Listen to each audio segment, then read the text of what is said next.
हुकूमत साजी के लिए मुस्लिम लीग नून और पीपल्स पार्टी की राब्ता कमेटियों की मुशावरत की तीसरी नशिस्त आज होगी। कोऑर्डिनेशन कमेटियों का गुज़िश्ता रोज होने वाला इजलास नून लीग की कमेटी के अपने क़यादत से मुशावरत के बाइस मुलतवी हुआ। दोनों कमेटियों के नुमाइंदगान की जानिब से मुशावरत के तीसरे दौर में सिफारिशात को हतमी शक्ल देने की तवक्को।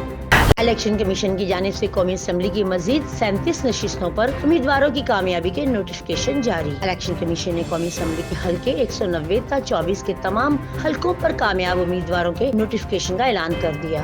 इलेक्शन कमीशन ने कौमी असम्बली के हल्कों पर 226 और 228 उम्मीदवारों के अलग अलग नोटिफिकेशन जारी कर दिए। जाली फॉर्म 45 के बाद पेश खिदमत है यूरोपीय यूनियन का हाली प्रेस रिलीज। यूरोप यूनियन बरतानवी इदारे द फ्रंट को पीटीआई के झूठ पर तजदीदी बयान जारी करना पड़ा। दुनिया को पता चल गया है कि ये कितने बड़े झूठे और जालसाज हैं। पीटीआई सियासी मफाद के लिए पाकिस्तान की आलमी सतह पर रसवाई कराने से भी बाज नहीं आती। नवी सियासी और माशरती दिवालिया की जिम्मेदार पीटीआई है। मरियम औरंगजेब। बुशरा बीबी ने तोशा खाना रेफरेंस में सजा के खिलाफ इस्लामाबाद हाई कोर्ट में अपील दायर कर दी। बैरिस्टर सुलेमान सफदर के जरिए इस्लामाबाद हाई कोर्ट में अपील दायर। अपील में एहतसाब अदालत 31 जनवरी का ऑर्डर कलादम करार देने की सदा। एहतसाब अदालत ने 14 साल कैद बामुशक्कत और 787 मिलियन रुपए जुर्माने की सजा सुनाई थी।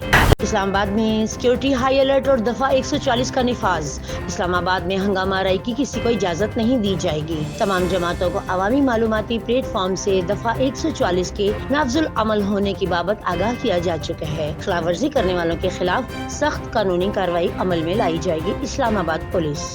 अफगानिस्तान के बारे में खसूसी मंदबीन का 2 रोज़ा इजलास कल दोहा में शुरू होगा। अफगानिस्तान के लिए पाकिस्तान के खसूसी नुमाइंदे आसिफ दौरानी इजलास में पाकिस्तानी वफ्द की क़यादत करेंगे।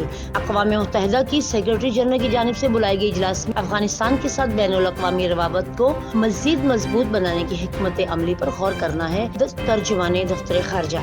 भारतीय किसानों का दिल्ली चलो मार्च चौथे रोज में दाखिल। पुलिस का मार्च की शुरा पर ताकत का बेशियाना इस्तेमाल। 100 से ज़ायद जख्मी। दिल्ली और इसके मुज़ाफ़ात में 1 महीने के लिए दफा 144 नाफिज कर दिया गया। किसानों के अपने मुतालबात मंजूर होने तक एहतजाज जारी रखने का ऐलान। मरेगिलियात और गिरदोनवा में तूफानी बारिश और बर्फबारी के इम्कानात। 70% तक पीर के रोज भी बारिश और बर्फबारी के 75% इम्कानात हैं। 17 से 22 फरवरी तक मौसम की सूरत गैर यकीनी रहेगी। तर्जुमान PTI में।